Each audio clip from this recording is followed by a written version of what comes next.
Lions club of Chittagong Sitakunda, Liu club of Chittagong Sitakunda এবং Lions international district ৩১৫ বিচার বাংলাদেশের উদ্যোগে সীতাকুণ্ড চক্ষু শিবিরত বিনামূল্যে চিকিৎসা সেবা দেওয়া হয়। অক্টোবরের ২৫ তারিখ শনিবার সীতাকুণ্ডর ছোট কুমিরা এস.এ. চৌধুরী ইনস্টিটিউটত ফজর ৮টাতুন বিনামূল্যে প্রায় ৪৬০ জন রোগীরে চিকিৎসা সেবা দেওয়া হয় এবং ৫৬ জন রোগীর চকুর ছানি অপারেশন ও চকুত লেন্স লাগানোর সিদ্ধান্ত লয় চিকিৎসকলে।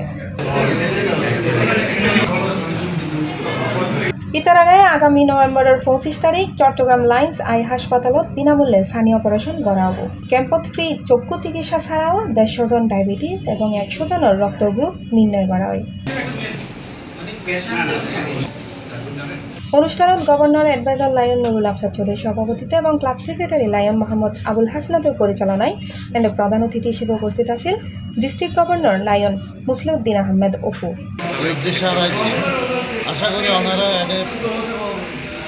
লায়ন্স ক্লাব অব সীতাকুণ্ড যে আয়োজন করছে এই আয়োজনের মাধ্যমে এলাকাবাসীর চিকিৎসা সেবা দেওয়ানো দেওয়ার উদ্দেশ্য চট্টগ্রামের প্রত্যন্ত অঞ্চলে আমরা মিটিং করি।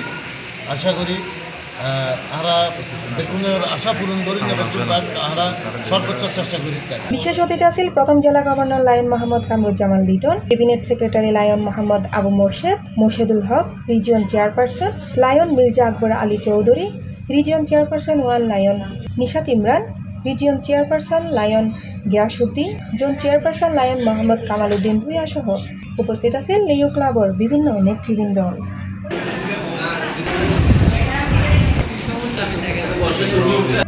C+ TV Chittagong.